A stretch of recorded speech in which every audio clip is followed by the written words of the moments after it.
Hello, and welcome to Spotlight, the news and feature program on Channel 977 and YouTube about events and people of interest here at the Lake Monticello.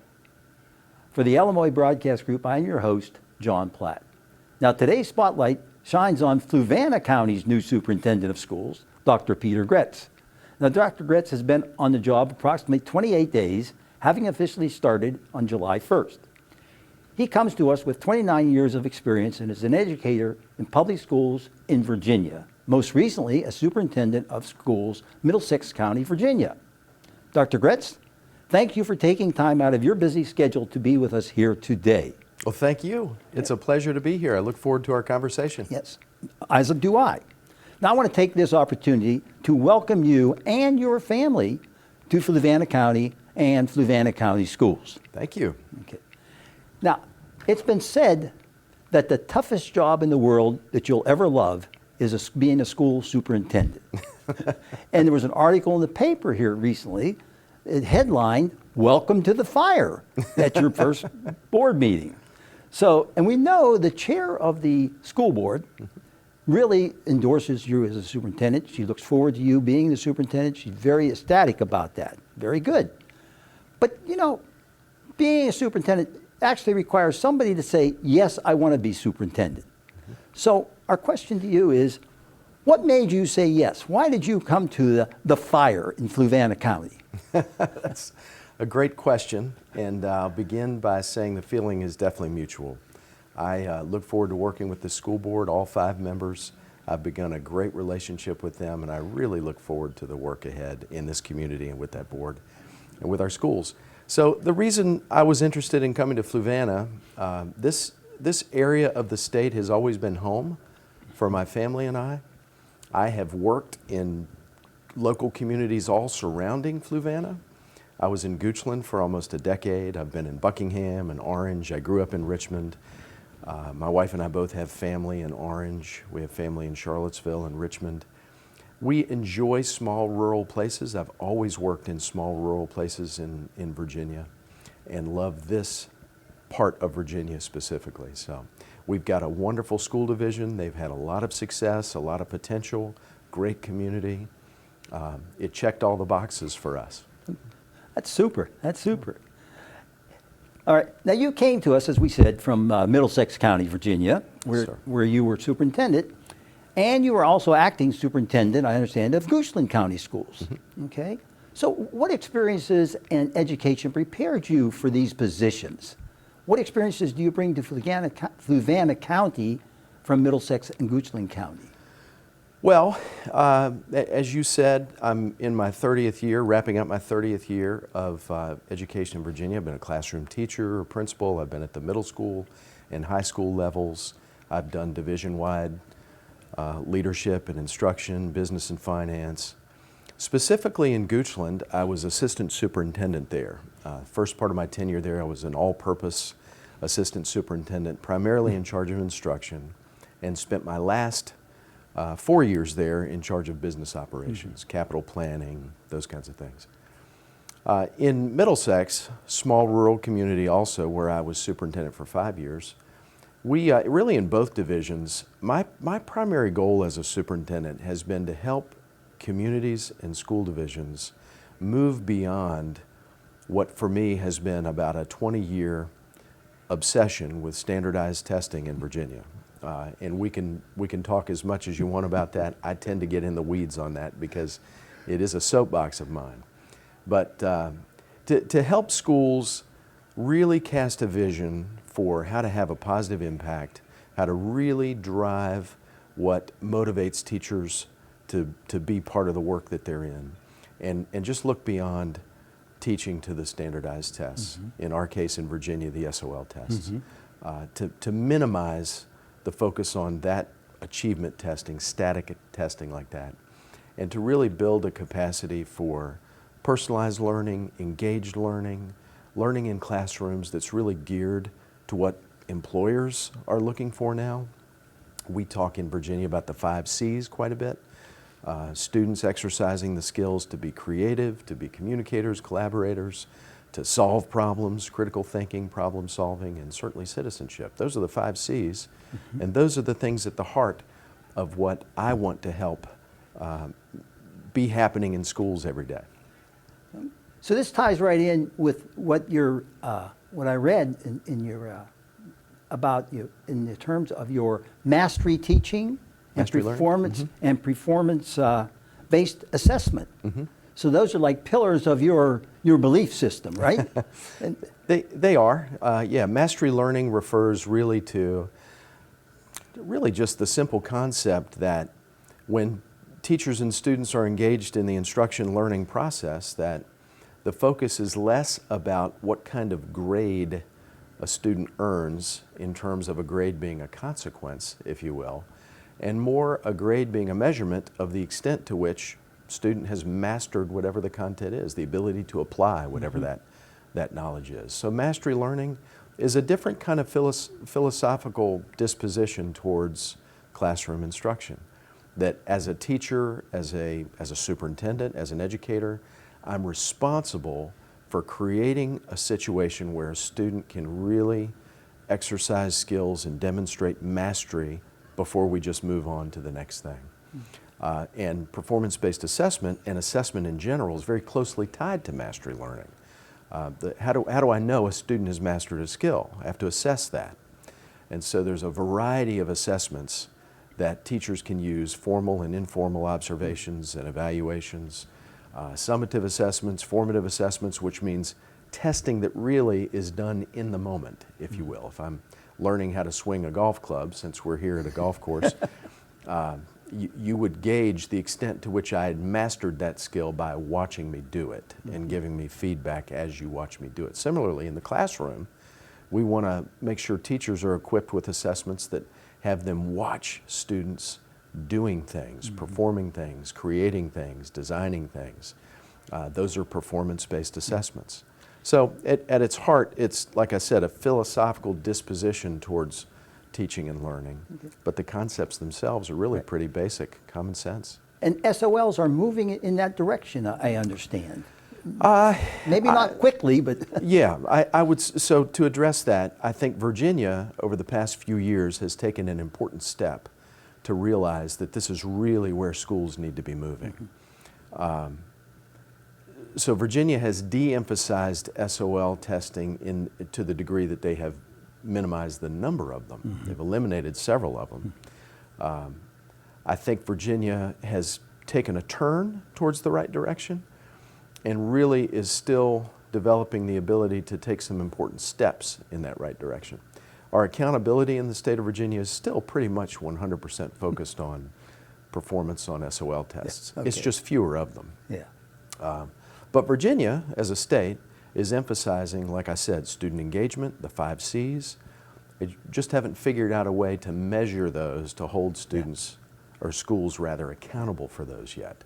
So I believe my role as a superintendent is to lead Fluvanna, the greater community, the school community, our school staff,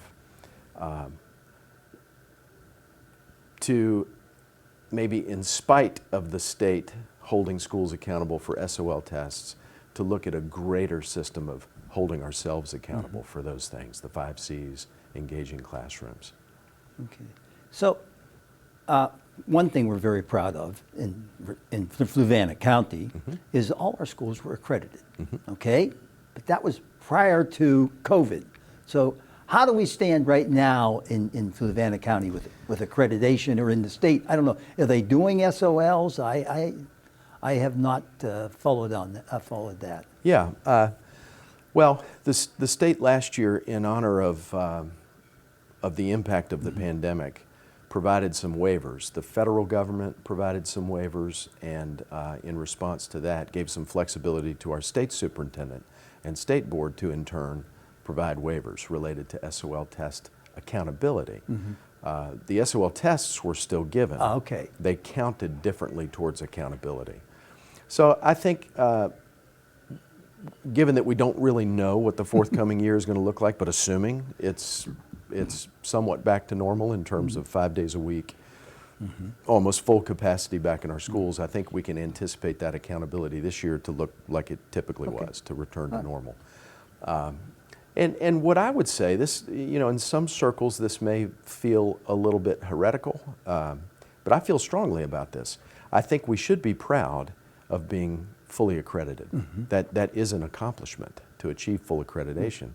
But I think we need, as a school community, to understand really what that accreditation means. And what it means is that a minimal number of our students, on average, hit the minimal benchmark at least on SOL tests. And I think if Fluvanna, as a community and school division, values creativity, the 5 C's that I keep mentioning, values classrooms that are personalized and kids are engaged and a focus on transformative relationships, we need to understand that accountability, while it is to be celebrated, that accountability doesn't measure any of those things that we're saying are important. Yeah. So we've got to do that ourselves and hold ourselves accountable to that. Okay. Right. Now, tomorrow is a very special day in Fluvanna County. It's the first day of school. Yes, it is. The teachers are already back, but the students return tomorrow. And I remember when as a student, a teacher, and how anxious as a local school administrator I was on the first day of school. So how does the superintendent feel about the first day of school? What are your expectations? What are your concerns? That sort of thing. Yeah. Well, I spent yesterday, along with several members of our leadership team, in the schools. We had open house events. So students were there, teachers were there, parents were there. Lots of excitement, lots of hopefulness and positivity. I'm thrilled about the first day of school, and I'm thrilled that we have the privilege of opening in person, albeit with our eyes on some mitigations that we're working through. Those are fluid conversations, as they were last year. But I'm excited. I'm very hopeful. I think that there's a lot of positive excitement in our schools. As a dad, I have 4 kids, 3 of whom will be starting school tomorrow in Fluvanna, brand new schools. They don't know a soul. Oh my. They're all 3 excited as well. So there's a lot of genuine joy surrounding the first day of school. And that's my hope, is that we can really focus as a school community on making sure that this first day is just full of hope and optimism and joy and happiness. And I told the folks that I work with, my primary goal for day 1 is just to make sure that kids can't wait to come back for day 2. Very good. Very good. Now, one of the things we noticed, that when you were superintendent of Middlesex County, you had a special way, virtual learning. You actually maintained in-person learning and did not go to virtual learning while many of the other areas were closed. And closed to in-person, but they were doing all virtual learning. So I'm just thinking, do you think that might carry over, what you did there, carry over to Fluvanna if we have to go to some sort of virtual learning in the future? Well, my hope would be for us to maintain in-person learning at school as much as we possibly can. In Middlesex, we did begin the year, like just about everybody, fully virtual for the first 4 to 5 weeks. But for the rest of the year, we were able to have students in person. We started gradually with the hybrid schedule that many people had, 2 days a week on and off for 2 different cohorts, and then pretty quickly moved to 4 days a week. What I would say about that, that is a local decision. Every community is different. We work with our local health district and the various agencies that inform us regarding the data and how that data impacts our probability for being able to be safe and healthy at school. And my hope would be that we could do it all year. Understandably. Now, I will say this, that I know that as we return to in-person learning in the schools, which we're all looking forward to, a lot of lessons were learned during virtual learning and during the time we were down or out of school closed due to COVID. I'm thinking of some of the Zoom programs, the teacher being able to do lessons on the computer. Do you see any of that being carried over to the future, being used in the future as part of the in-person, but as an adjunct to it? Sure. Yeah. That's a great question. I think my takeaway from that experience, the silver lining, if that's the right term, is that we were forced to challenge some of the infrastructural sacred cows that have been a part of our educational mindset for 150 years. The way we use schedules, the way we use the calendar, the fixed nature of the traditional high school bell schedule. We had to rethink all those things. We had to think about the way we measure students, the way we grade students, our ability to even take attendance when students were online. Yeah. So I think what we bring into this year and years to come is, first of all, understanding that some of those time-honored practices can be challenged. It doesn't mean that they need to be challenged just because they're time-honored, but it's okay to rethink the traditional bell schedule, to think flexibly about time in school, and that could open up some opportunities for students to do some things and to learn some things in ways that maybe they haven't in the past because of the very rigid structure of school. I think Zoom in particular, most people walked away from that experience feeling like remote learning was not as good as in-class learning. There were a few exceptions to that. Some students excelled that way. But what we did bring was understanding that it is possible for kids to do certain things remotely, even if it's in the school, that could free up their ability to do some other things. So I think, that probably sounds pretty nebulous, but I think that we just have the ability to challenge some things to make them make sense for what we want to do with kids. All right. Yeah, I think some parts of it have been a positive to the school system, obviously. Yeah. Sure. Now, along with that line, as I understand it, the state is requiring you, Fluvanna County, to provide both in-person learning, which we're doing, and hopefully, and also a virtual learning program. Now, how does, and you had to enroll, quote, or applied for virtual learning. How does that exactly work? The virtual part of it. If I wanted to be a virtual learner, or how would I go about that? Well, what most divisions did, and I'd say Fluvanna did, many small rural communities don't have the capacity, the resources to have two completely different school systems happening. Just can't staff that well. Last year, I would think probably one of the most difficult things in Fluvanna, I know it was in Middlesex, was teachers were just forced to maintain so many different avenues of their work, with students remote, students coming in at the same time synchronously, the asynchronous lessons, and the students in person. So what many of us did and what Fluvanna did was partner with a provider, Virtual Virginia, that was opened up in Virginia. They've always been there, but they expanded their course offerings and opened up the opportunity for school divisions to, similarly to what we do when we have regional consortia that provide special services, you could ask for seats, if you will. Okay. So we want this many seats. Yeah. Now, most school divisions, and Fluvanna did as well, went through a process rather than just simply hold out two options to the community and say, parents, which one do you want? It was, parents, we're going to do in person. If you really feel like there's an extenuating circumstance that your child would really benefit from virtual, let's go through a process and talk about it and agree on it.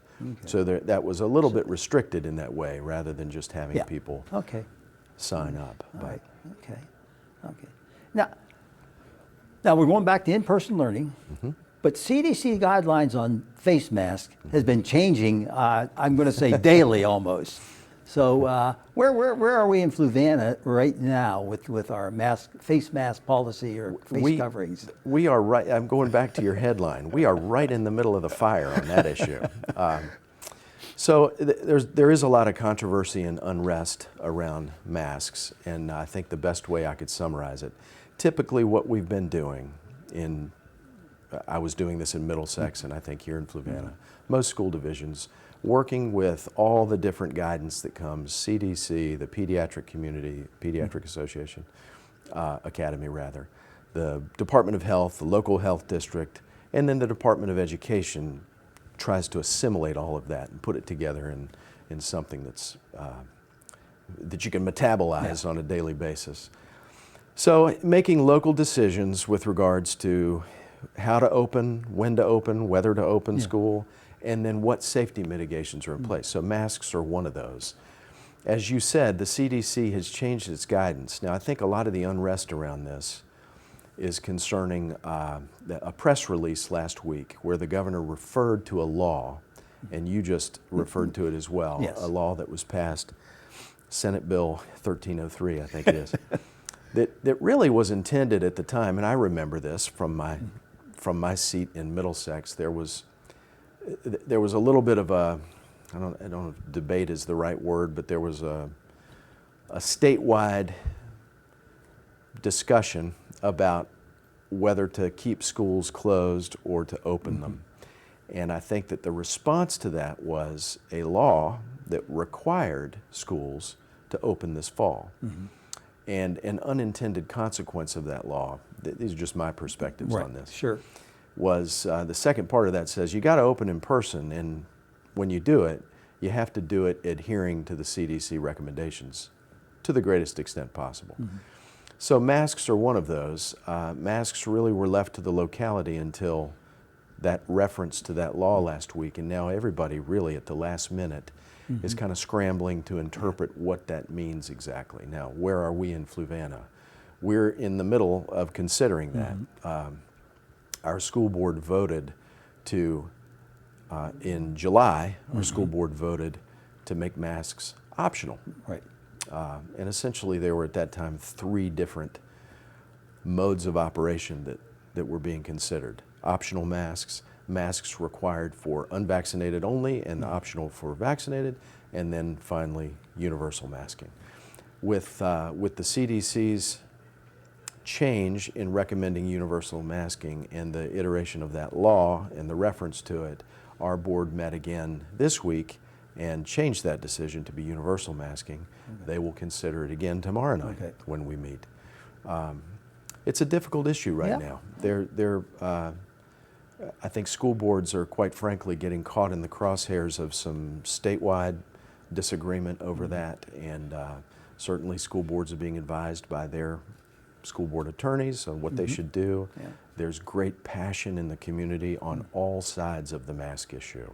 There are people who desperately want them to be required for everybody. There are people who desperately do not want their children to be forced to wear masks, but they're okay with other people wearing them.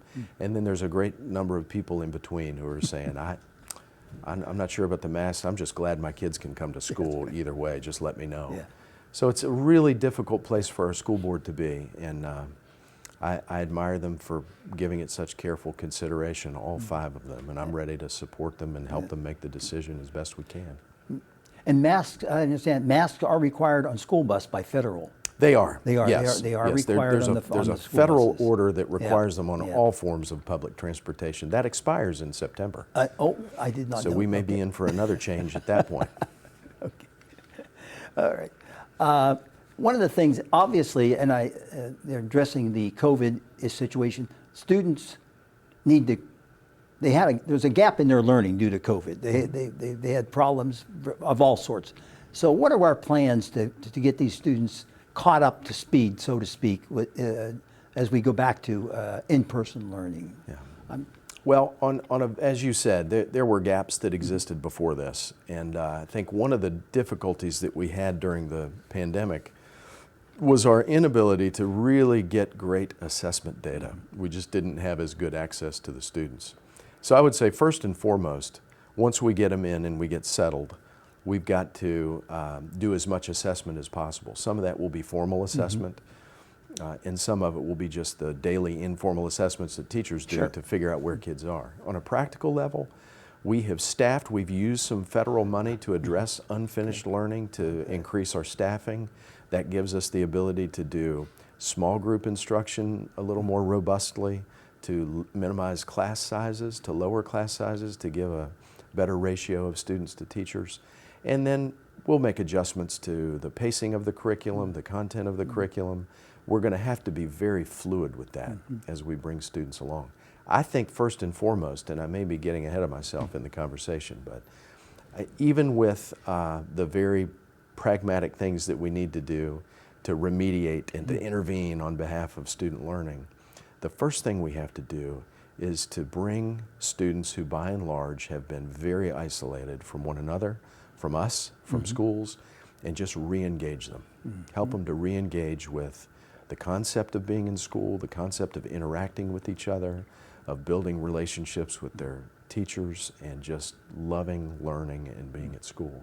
I think that will have the biggest impact. That's important, obviously. Yes. Yes, it's important for that teacher-pupil interaction, you know, yes. All right. Now, you're new, obviously, we've said that, to Fluvanna County Schools. What are some of your goals that maybe you've set for yourself, short-term goals, long-term goals for Fluvanna County schools and anything in that? Yeah, well, first and foremost, obviously, we've mentioned, I want to get school opened. I want to get everybody acclimated and settled in school, and begin to see, you know, where we are and how we're doing with regards to COVID cases in school, how that's going, and see how we can really move back to normal, whatever that looks like, as soon as possible. What I really want to do is engage with this community. This is a long-term goal, on just taking a strategic planning view towards carving out some really clear values that drive this community and operationalize them, and pair that with a sense of carving out a unified vision, one we can all share and commit to. What impact do we really want to have when we look back on our work here in the next 10 years, 20 years, 30 years? And then very simply, so let's carve out the daily steps we need to take to get there, to have that impact. So it's a strategic planning process, but really it's a process of just getting everybody involved in creating that sense of vision and mission. On a more short term, I want to impact teaching and learning in classrooms. I've mentioned that a few times. 5 C's, centrality of engagement, personalized learning. Focus on relationships, and continue to balance our profile of assessments that we're using. The difficult thing about having been standardized for 20 years, and I don't mean to devalue the SOL tests or that program. That's really not my intention. There's nothing wrong with the tests. It's the emphasis that we've put on them. And that's difficult work. You know, teachers have been stuffed in these boxes for a long time, and it's tough to get them to come out and to trust coming out, and just to empower them to be creative and to have some intuitive feel for being innovative, risk-taking, to make that a safe environment for that. That really is, that's hard work, and it's important work, and that's something I'm hoping we will do from day one. That's good, because that's something that's been missing for a few years in our public school system. I know my son is an English teacher over in Newport City Schools. That's one of his biggest complaints about being in that box. Yes, okay. All right, well, as promised, we know you've only been on the job for a short time, but we've promised to give you an opportunity to discuss many of the good things that are planned to happen, are going to happen in Fluvanna County Schools. So I'll give you this opportunity to brag about about whatever you want to brag about. Well, the first thing that I will say about our schools that hit me as an outsider coming in is the incredible sense of family and togetherness. There's a great fabric, if you will, of support and of mutual care and trust that we can really build upon. That, I think, is going to pay dividends as we move through whatever we're heading into. Our schools are poised to do some great things. As I've mentioned, Virginia really went through a process to head us in the right direction. And now that we're coming out of the pandemic, or at least moving into a different phase of more normal operation, the work of really creating a system of centralizing, engaging, skill-based, passion-based, career awareness, that is exciting work. And it's going to be really great to involve kids in that, parents in that, to realize a new vision. So I just think, in addition to just getting back in person, to resuming our ability to gather for, Friday night football games and some of these other events that we've missed so much. I think that we're poised as a division, and with our leadership team, I don't know that I've mentioned, what an exceptional team of leaders I'm so grateful and fortunate to be able to work with. We're going to be able to really move the needle in ways that I think will be very exciting to this community. That is just super. I'm glad to hear that. Very good. And I think the people in Fluvanna County will be glad to hear that. Good. And they'll be proud of their new superintendent. Well, I hope so. Okay. Our thanks to Dr. Gretz for being here today and for his efforts in making Fluvanna County schools one for which we can be very proud. Now, it's a reminder that this program will be repeated on channel 977 and also uploaded to YouTube. On behalf of the Lake Monticello Broadcast Group, I want to thank you for your time, for tuning in. Thank you, and have a good day.